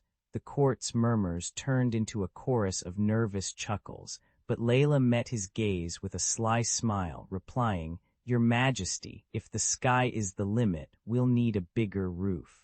The Sultan's laughter boomed, shaking dust from the rafters, and for a moment the project felt like a royal reality show. Traditional masons, clutching their chisels like ancient swords, scoffed at Layla's daring designs, muttering that women belong in the kitchen, not the scaffolding. Their gruff voices rose over the clatter of hammers, and one old mason even threatened to summon a curse that would turn every tile into a slab of rotten cheese. Layla, unfazed, offered them fresh figs and a promise. If the dome survived, she'd name a new tile pattern after each of them. The scent of figs mingled with the sour smell of mortar, and grudgingly, the masons lowered their tools, curiosity outweighing superstition. When the final stone settled into place, the dome rose like a colossal pearl, catching the sunset and scattering it across the courtyard in a kaleidoscope of turquoise and gold. Intricate tilework, each piece hand-painted with motifs that whispered stories of battles, love, and the occasional cat chase, glittered under the evening light. Layla stood back, feeling the wind brush her cheek, tasting the metallic tang of triumph. The Suleimani Mosque, now a soaring testament to imperial grandeur, sang a silent anthem of innovation, daring anyone who doubted that stone could reach the sky. In the bustling bazaar of Istanbul, the scent of spiced coffee mingled with the clatter of horse hooves as Fatma slipped a fresh parchment into a merchant's satchel.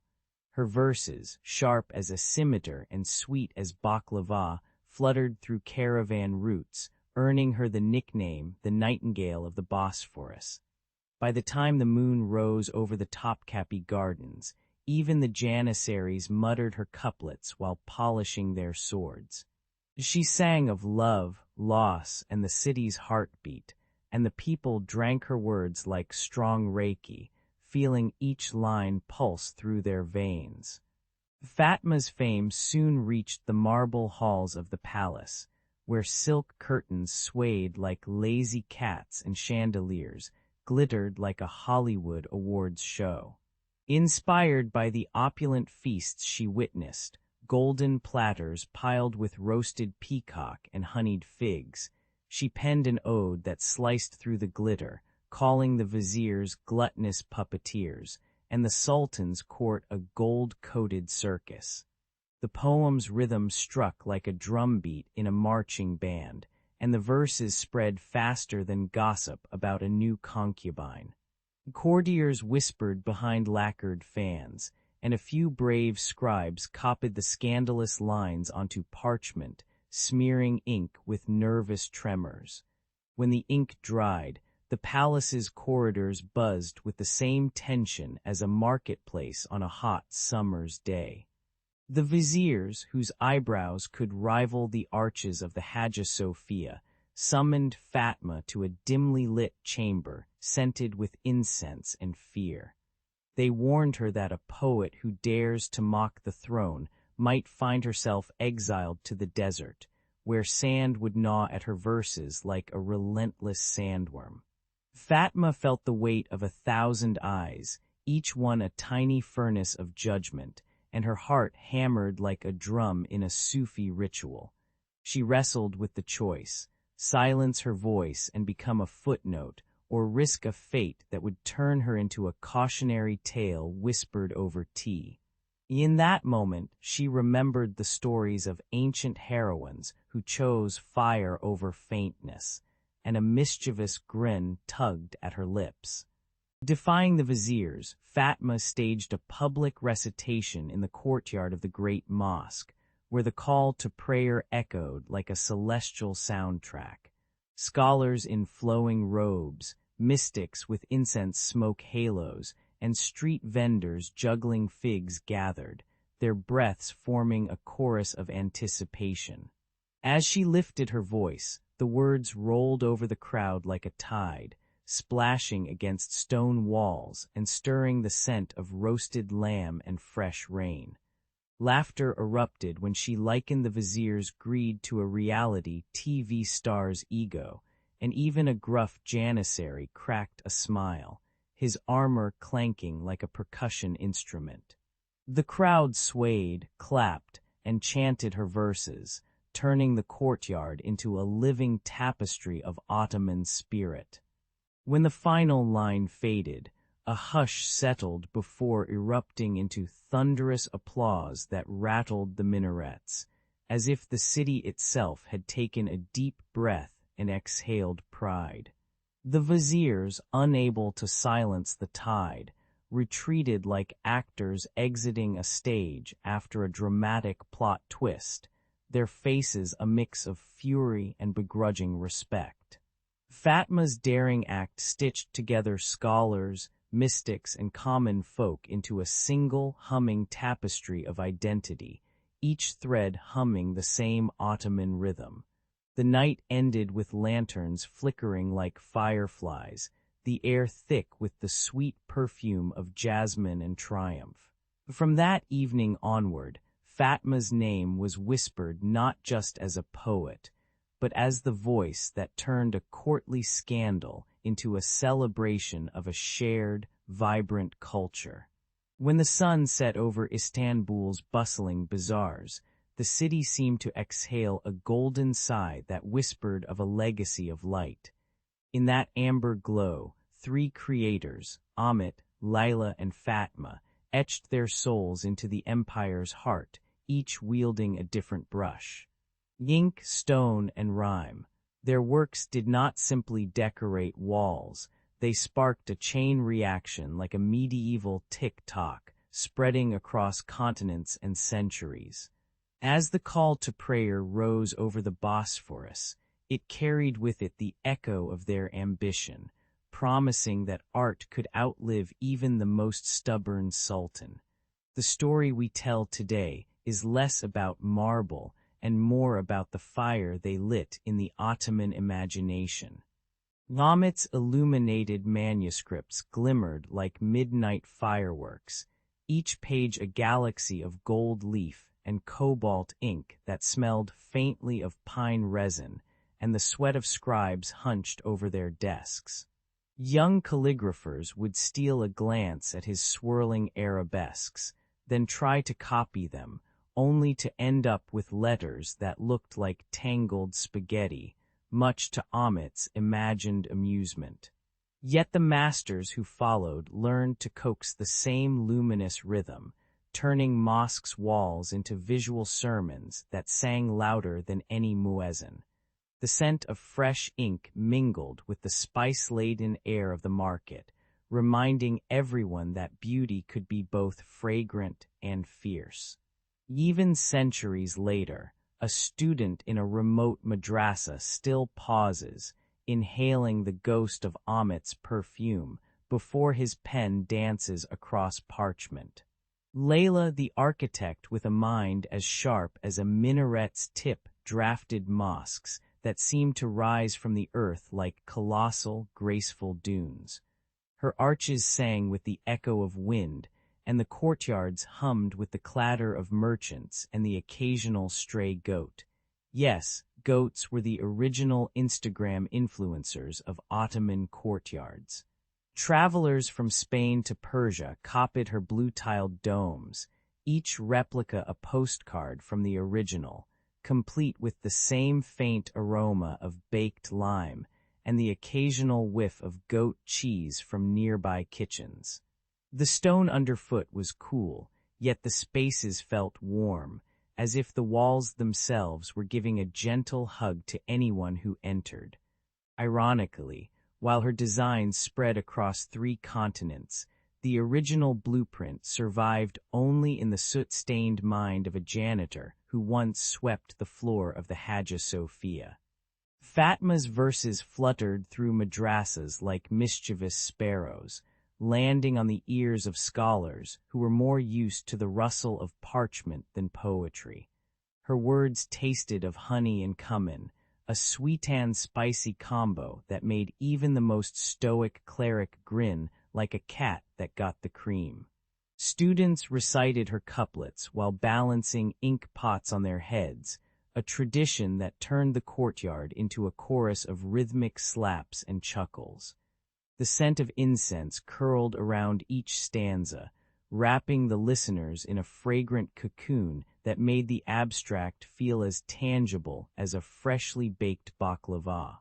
Even the stern headmaster, who once threatened to ban all frivolous art, was caught humming the refrain in the pantry, proving that poetry can infiltrate the toughest armor. Together, Amit's glittering pages, Layla's soaring silhouettes, and Fatma's lyrical breezes forged a cultural brilliance that still dazzles the modern world like a fireworks display over the Bosphorus. Their legacies remind us that art, architecture, and literature are not just decorations but living, breathing entities that can outlast empires and even the occasional plague of locusts. When you walk through a contemporary museum or sit beneath a dome that mirrors Layla's vision, you're inhaling the same scented history that once swirled around a humble scribe's ink pot. The Ottoman legacy of light, therefore, is not a static museum piece, but a flickering torch passed from hand to hand, sometimes sputtering, often shining, always warm enough to melt the coldest stone. And if you listen closely, you might hear Amit, Layla, and Fatma laughing together, their jokes echoing across time, proving that greatness is best served with a side of humor. In the brittle light of a March dawn, Emperor Constantine XI Palaiologos paced the battered ramparts of Constantinople, his boots crunching on mortar that had long since forgotten its purpose. The once imperial walls, streaked with the grime of centuries, seemed to sigh under the weight of a city that smelled of incense, sea salt, and the sour tang of fear.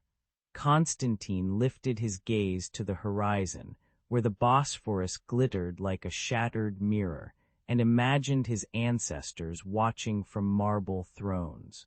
He muttered a prayer that sounded more like a sarcastic retort to fate, wondering if history would remember him as a hero or a tragic extra in a Netflix drama. The wind carried the distant clatter of Ottoman drums, a reminder that the show was about to get a very loud, very explosive plot twist. Across the strait, Sultan Mehmed II stood atop his newly built fortress, his eyes scanning the city like a gamer eye tracking a boss fight. He had summoned an army that stretched farther than the eye could see, infantry, cavalry, and cannons that belched smoke like a dragon with a bad cold. The camp smelled of roasted meat, sweat, and the metallic bite of gunpowder, while the air vibrated with the thrum of hundreds of marching feet. Maimed, decked in a crimson robe that flapped like a superhero cape, laughed at the idea that a few crumbling stones could stop his ambition. He raised his sword, a gleaming blade that seemed to say, "Game on," and ordered the siege engines to roll forward. When the first cannon roared, the city's ancient stones shivered as if remembering an old insult. The thunderous boom rattled windows, sent pigeons fleeing in panic, and sent a cloud of dust that tasted like iron on the tongue.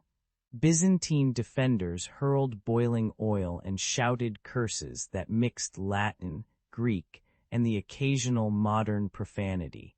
"You think you can break us," while the Ottoman troops responded with a chorus of war cries that sounded oddly like a heavy metal concert. The scent of charred wood mingled with the sweet perfume of blooming spring roses, creating a bizarre perfume of destruction. As night fell, the sky glowed orange, and the city's silhouette looked like a battered superhero silhouette against a neon backdrop. On the final night, Constantine stood on the last standing tower, his crown slick with sweat and the grime of battle, feeling like a reluctant lead in a tragic rom-com.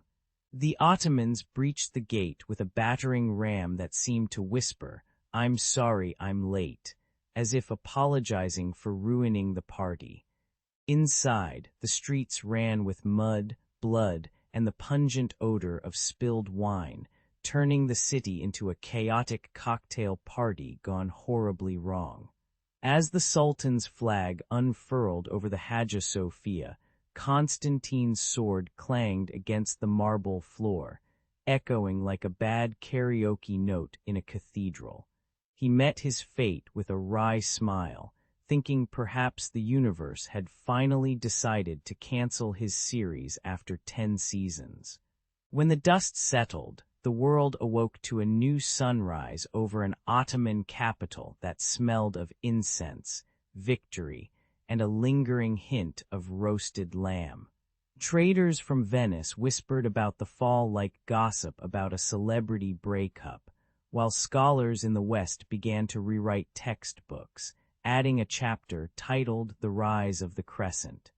The fall of Constantinople acted like the ultimate plot twist, shifting trade routes, sparking the age of exploration, and giving Europe a reason to look east for spices instead of just memes. Istanbul, now a bustling metropolis, still carries the ghost of its Byzantine past in every stone, like an Easter egg hidden in a video game. History, ever the dramatic storyteller, turned this single night into a turning point that still echoes in our maps, our myths, and our memes. In the spring of 1453, Sultan Mehmed summoned his master founders and demanded a cannon so huge it could make the Theodosian walls shiver like a frightened cat. The foundry clanged day and night, pouring molten iron that smelled of hot metal and burnt sweat into the belly of the city. When the massive bronze behemoth, later nicknamed the Basilisk, rolled into position, its iron ribs glinted like a dragon's spine under the Anatolian sun. Workers shouted curses and prayers in equal measure as they hoisted the Leviathan onto a wooden cradle, the ground trembling with each step. The whole operation felt like a medieval version of a blockbuster special effects set, only with more soot and fewer safety nets. While the cannons grew, Mehmed's navy stitched a steel net across the Golden Horn, turning the Bosphorus into a watery chokehold. Rows of galley slaves hauled massive oak barriers, their oars creaking like the groans of a tired giant, while the salty spray mixed with the stench of fish and human waste. The Byzantine fleet, a handful of aging vessels, bobbed helplessly as the Ottoman ships formed a wall of black sails that blocked any hope of relief. Nightly, the sea echoed with the clang of iron chains and the mournful cries of gulls that seemed to mock the city's dwindling hopes. Even the moonlight looked uneasy, casting a silver glare on the iron teeth that promised to gnaw the city's lifelines. Inside the crumbling capital, the defenders raced against time to patch the famed Theodosian walls, a stone marvel that had turned back hordes for centuries. Bricklayers and masons, many of them old veterans with calloused hands, hauled limestone blocks while chanting verses from ancient hymns, some of which sounded suspiciously like a medieval rap battle against the siege engines. The air grew thick with the smell of mortar, sweat, and the occasional waft of roasted lamb from hurried kitchens trying to keep morale fed. Children darted between the towers, their laughter a brittle soundtrack to the clatter of hammers, while seasoned soldiers perched on parapets, eyes narrowed like cats spotting a laser pointer. Every repaired gap felt like a tiny victory, even if the looming shadows of the Ottoman cannons made those triumphs seem as fleeting as a Snapchat story. Meanwhile, frantic envoys sprinted westward, clutching scrolls and pleading for aid like desperate fans begging for an autograph from a rock star. The Pope, perched on his papal throne, responded with the enthusiasm of a cat being offered a bath, polite but utterly unmoved, citing political squabbles and a fear of Ottoman influencers stealing the limelight. Venice, ever the merchant king, sent a handful of ships that arrived too late, their crews more interested in the smell of exotic spices than the smell of gunpowder. The Byzantine emperor, a man whose empire had shrunk to a city the size of a modern suburb, tried to negotiate with the Sultan, offering jewels and promises that sounded like a bad reality TV deal. The whole diplomatic dance resembled a high-stakes game of musical chairs, except the music was the distant boom of cannon fire, and the chairs were rapidly disappearing. Back within the cramped streets, morale slipped like a greasy fish down a drain as food grew scarce, and the scent of rot seeped from neglected latrines. Rumors of betrayal fluttered through alleys like moths around a dim lantern, and a few disgruntled soldiers muttered about switching sides for a better Wi-Fi signal, a joke that fell flat amid the siege's grim reality. The city's granaries, once brimming with wheat, now resembled empty pantry shelves, and the occasional squeal of a starving rat became the unofficial anthem of desperation. Yet amid the gloom, a handful of youths sang old hymns, their voices cracking but fierce, as if trying to outshout the thunder of the cannons.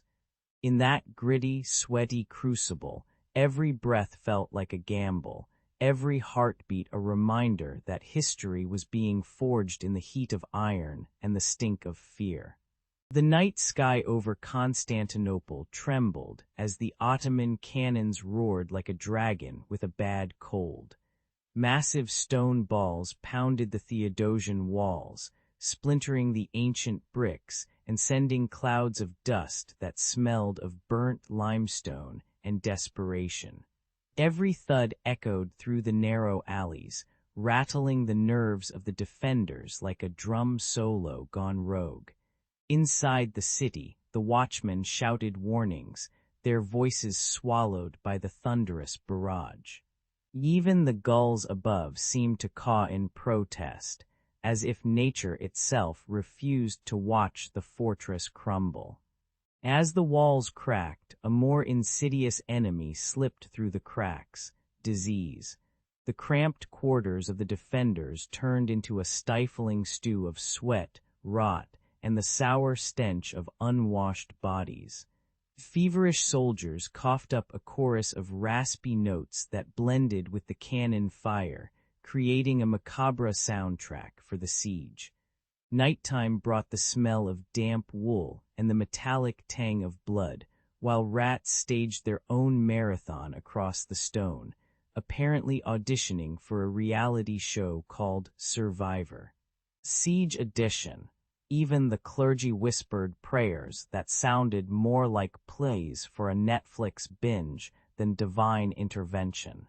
Between the relentless bombardment and the spreading pestilence, both sides launched desperate skirmishes that resembled a chaotic game of cat and mouse. If the cat were armed with a cannon and the mouse wore a chainmail shirt.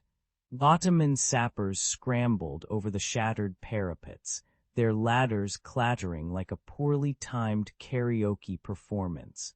Byzantine archers replied with rain of arrows that hissed through the night, each thud a tiny accusation against the invaders. Yet every gain was quickly erased by a counterattack, and the battlefield became a revolving door of blood and mud. Both commanders stared at the horizon, hoping the other would tire first, as if they were contestants on a medieval version of The Amazing Race. The siege settled into a grim stalemate that felt like a badly edited sequel, more of the same, but with extra side effects. Ottoman engineers tried to out-invent the Byzantines, rigging makeshift trebuchets that looked like they were cobbled together from a hardware store's clearance bin. The defenders, meanwhile, improvised with whatever they could find: turning broken pottery into makeshift helmets and chanting battle cries that sounded suspiciously like a badly translated video game tutorial. The irony was thick enough to cut with a sword. The mighty empire that had just conquered the Balkans now struggled to keep a handful of stone towers from crumbling. Even the moon seemed to roll its eyes, casting a pale, indifferent glow over the chaos. By the time the first light of dawn painted the ruined walls pink, the city was a tableau of exhaustion, fear, and stubborn pride. Soldiers on both sides shuffled in their boots, the sound a hollow clack that matched the hollow hope in their hearts. Yet somewhere beneath the grime and the groans, a flicker of destiny sparked, like the final boss level in an ancient RPG, waiting for the player to make a move that would change the world. The walls, tested to their limits, whispered a promise. Either they would stand as a monument to resilience, or they would fall and usher in a new empire. And so the siege lingered, a bitter cocktail of heroism and horror, waiting for the next chapter to be written in blood and stone. The sky over Constantinople on May 29, 1453 was a bruised canvas of smoke and iron. Maimed the conqueror, eyes glittering like a gamer's HUD, signaled his troops to move. From the Bosphorus, Ottoman galleys thumped the water, their oars splashing like drunken drums. On land, the Janissaries marched in lockstep, the clank of their armor echoing through the city's stone arteries. The air smelled of salt, sweat, and the faint, bitter tang of fear that seeped from every cracked gate. When the first cannon, dubbed the Big Boomstick by the locals, roared, the walls shivered as if the city itself hiccuped. Stone dust rained down, coating the defenders in a gritty, chalky veil that stuck to their beards and helmets. Inside the walls, Byzantine archers cursed the Ottoman artillery like a bad Wi-Fi signal, their arrows sputtering into the night. The sea-borne troops hurled themselves onto the shore, their boots sinking into the mud, splashing up a cocktail of blood and brine. A chorus of shouted commands, clanging swords, and the occasional terrified squeal turned the siege into a chaotic rock concert. At the breach, a tide of Ottoman soldiers surged like a Netflix binge-watch marathon, relentless and impossible to pause. They slammed through the shattered gate, their shields slamming against the stone with a thud that sounded like a bass drop. The melee was a swirling mess of steel, mud, and the metallic scent of fear, each combatant fighting as if the afterlife owed them a paycheck. Constantine Xi, the last Byzantine emperor, fought atop a broken column, his sword flashing like a lightsaber against the darkness. In a twist of tragic irony, the emperor fell not to a noble duel, but to a stray spear that pierced his armor like a bad plot twist. When the emperor's lifeless body hit the cobblestones, a stunned silence fell over the battlefield, as if the universe had hit the mute button. Ottoman soldiers, panting and smeared with grime, stared at the fallen crown, their triumph tinged with the sour aftertaste of death. The remaining Byzantine defenders, realizing the tide had turned, fled into the labyrinthine alleys, their footsteps echoing like a dying playlist. Maimed, standing amid the carnage, raised his sword high, the blade catching the last sliver of sunset like a selfie stick for history. He declared the city his, and the sound of his voice rolled over the ruins like a booming movie trailer voice-over. That night, the once glittering Hagia Sophia flickered with the orange glow of torches, the scent of incense mingling with the acrid smell of burning timber. The golden age of Byzantium crumbled under the Ottoman banner, its legacy scattered like confetti at a New Year's party. In the weeks that followed, Istanbul, soon to be called Constantinople again, began to pulse with a new rhythm, the drumbeat of a rising empire. Travelers would later whisper that the city's soul had been swapped, like a character swap in a video game, forever altering the world's story map. And so, the fall of Constantinople became the ultimate plot twist, a turning point that reshaped continents and gave history its most dramatic cliffhanger. The night the walls of Constantinople finally crumbled, the Bosphorus roared with the thunder of cannon fire. Smoke curled like a dragon's breath over the ancient stone, staining the moon with ash. Inside the city, the scent of fried fish and stale incense mingled with the metallic tang of blood. Sultan maimed, eyes glittering like a kid in a candy store, rode his horse through the breach, shouting victory. The Byzantine defenders, exhausted and soaked in sweat, could only watch their world collapse like a badly edited CGI sequence. By sunrise, the conquered city shed its Byzantine robes and slipped into a new silk-stitched identity, Istanbul. Merchants from Venice, Genoa, and the far-off Ottoman heartland jammed the streets, their stalls bursting with cumin, figs, and the occasional stray cat. The call to prayer rose over the minarets, a melodic alarm that made the old churches feel like they were stuck in a silent movie. Children chased each other through the Grand Bazaar, slipping on spilled wine and laughing at the absurdity of a city that had just changed its name twice in one day. Even the pigeons seemed confused, cooing over the newly painted tiles as if they'd been hired as background extras for a period drama. Across the Alps, European courts received the news like a spoiler for the season finale of Game of Thrones. Princes clutched their goblets, muttering about the Turkish menace, while secretly admiring the Ottoman artillery that could outshoot a medieval trebuchet. Diplomatic envoys scribbled frantic letters, their ink smudged with fear, and a dash of envy at the empire's new sea lane monopoly. In Venice, the Doge ordered a midnight feast of seafood, insisting that, if we can't control the spice routes, we'll at least drown our sorrows in oysters. Yet even the most pompous ambassadors could not ignore the irony of a Christian empire being eclipsed by a Muslim one, a plot twist that made the Reformation look like a side quest. The Hagia Sophia, once a cathedral of golden mosaics, received a fresh coat of white plaster and a towering crescent, its echoing domes now humming with the call to prayer.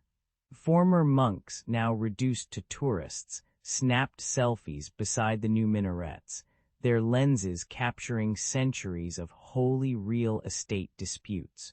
Street vendors sold baklava next to stale loaves of leavened bread, the sugary syrup dripping like the sweet promises of empire onto the cobblestones.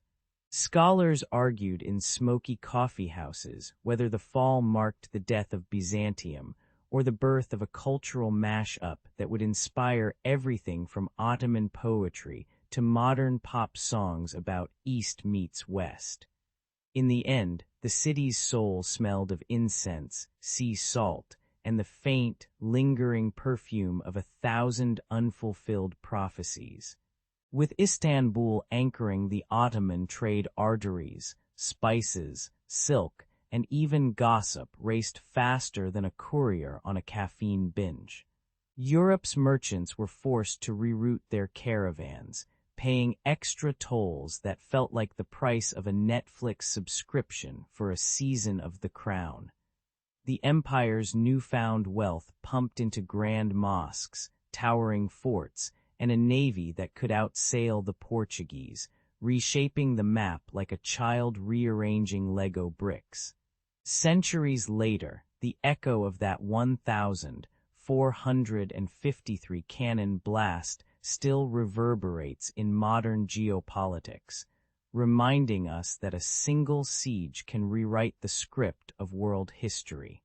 So when you hear a distant drumbeat, remember, it might just be the ghost of Constantinople reminding us that empires rise, fall, and sometimes just need a good makeover.